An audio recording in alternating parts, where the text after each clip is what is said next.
Assalamualaikum warahmatullahi wabarakatuh. Perkenalkan, saya Bella Sri Puspita dengan NIM 63230208. Di sini saya akan mempresentasikan laporan strategi bisnis dan audit strategi oleh PT Goto Gojek Indonesia Tbk. Nah, di sini itu yang pertama ada profil perusahaan, yang jelas ada sejarah, visi misi, lini bisnis, kinerja FY 2024. Lalu yang kedua ada analisa SWOT. Ini di sini ada kekuatan, kelemahan, peluang, ancaman, dan matriks. Di sini ada Porter 5 Force yang dimana 5 kekuatan kompetitif industri super apps. Lalu yang keempat adalah analisis value chain yang dimana ada aktivasi primer dan pendukung Goto Group. Lalu di sini ada Key SPM yang dimana prioritas strategi kuantitatif. Lalu yang keenam adalah balance scorecard yang dimana ada peta strategi dan KPI 4 perspektif.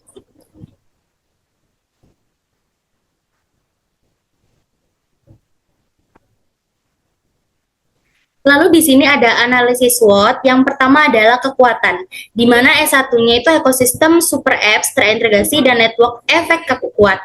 Lalu yang kedua adalah dominasi rice healing Indonesia yang dimana ada 43% pangsa pasar. Lalu yang ketiga adalah momentum profitabilitas vintage yang mana itu dari EBITDA positif.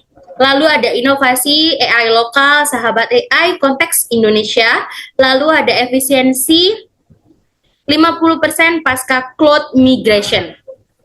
Lalu ada kelemahan, di sini W1-nya hampir 100% pendapatan bergantung pada pasar Indonesia. Lalu W2-nya belum mencapai net profit atau tekanan investornya berlanjut. Lalu W3 dekonsolidasi Tokopedia kurang skala GTV dan sinergi ekosistem. Lalu peluangnya, Q1 ada 80% populasi Indonesia masih unbanked atau underbanked. Lalu O2-nya pasar red healing tumbuh CAGR 7,05%, yaitu sekitar 5,60 miliar US dollar akan mendatang di tahun 2031. Lalu 03-nya ada ekspansi layanan B2B korporasi via Go Group. Lalu ancamannya, T1 adalah rivalitas intersgap, yaitu duopoli 91% pasar red healing. Lalu T2 resiko regulasi multi kementerian, yaitu OJK, Kemenhub, dan Kominfo.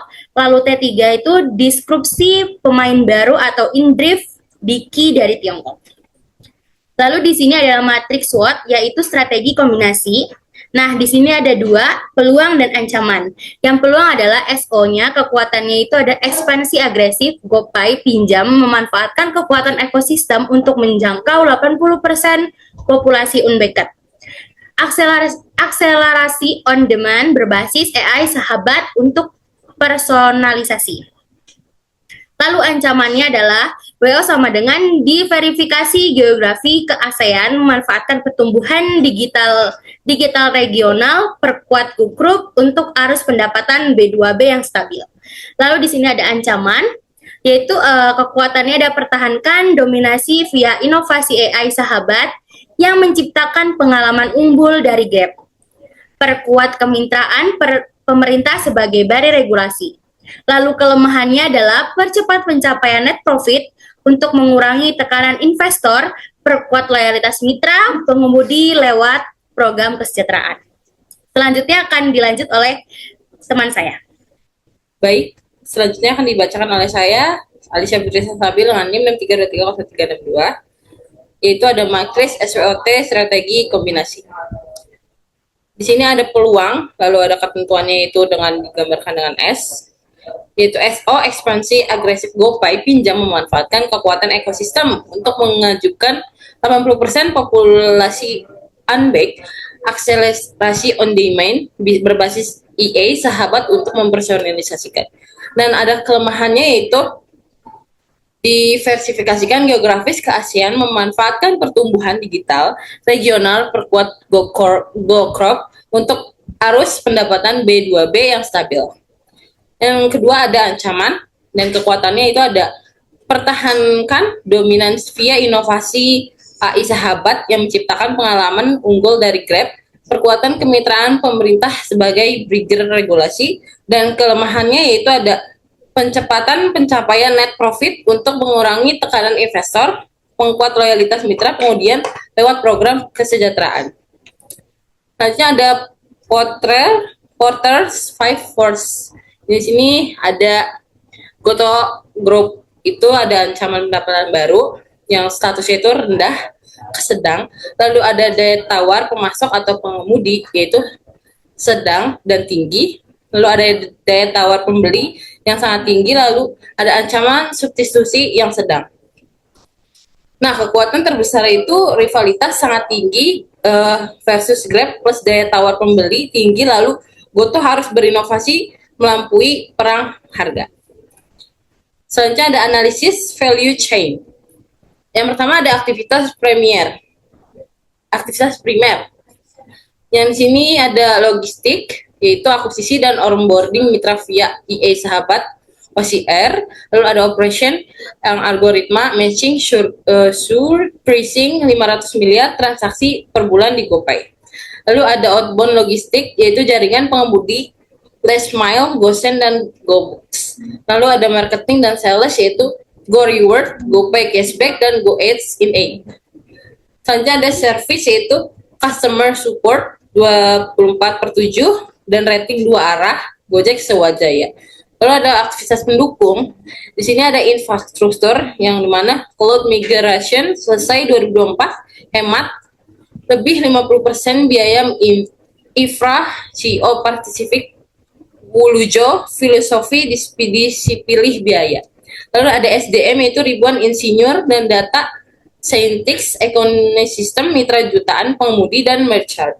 Lalu ada teknologi, yaitu IE Sahabat, IL, ML Credit Scoring GoPay, pinjam, lalu ada NPL rendah meski pinjaman lebih dari 90%, YOY. Yang terakhir ada penggandaan, yaitu kemitraan Alphabet atau Google, ada TikTok atau BattleDance, lalu ada akses teknologi dan distribusi global. Selanjutnya akan dibacakan oleh teman saya. Selanjutnya akan dibacakan oleh saya, Nabila Khairunisa, dengan NIM 63230800. Saya akan membacakan tentang hasil QSTM prioritas strategi. Interpretasi hasil strategi A, ekspansi vintage dan siklus keuangan adalah prioritas utama. GoPay pinjam dan BNPL memanfaatkan 80% populasi unbanked dengan keunggulan data 15 tahun. Strategi C, pendalaman B2B via GoCrowd sebagai pendapatan stabil. Sinergi dengan vintage menciptakan ekosistem korporasi yang sulit ditiru pesaing. Setelah itu ada strategi B, ekspansi ASEAN memiliki potensi jangka panjang tetapi membutuhkan kapital besar. Prioritaskan setelah profitabilitas domestik terjamin. Setelah itu ada balance growth persepsi keuangan dan pelanggan. Ada sasaran strategi EBITDA senilai 1,4 sampai 1,6 triliun, KPI adjusted EBITDA group target 2025 1,4 sampai 1,6 T, inisiatif disiplin biaya tetap dan optimasi insentif. Setelah itu ada pertumbuhan gross revenue. YOY gross revenue growth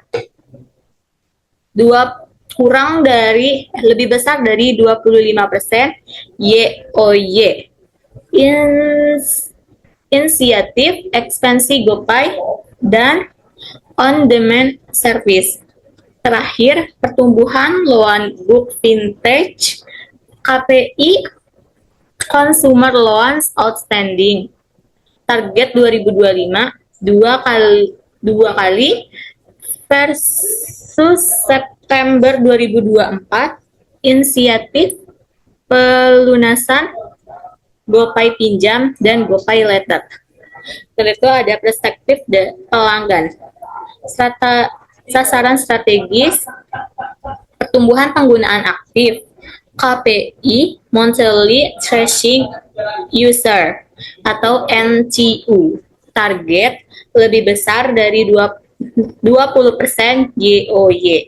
Inisiatif kampanye akuisisi dan program referral. Yang kedua, peningkatan wallet share. KPI, average revenue per user. Target 2025 naik sekitar 15% versus 2024. Inisiatif cross-selling layanan ekosistem. Terakhir ada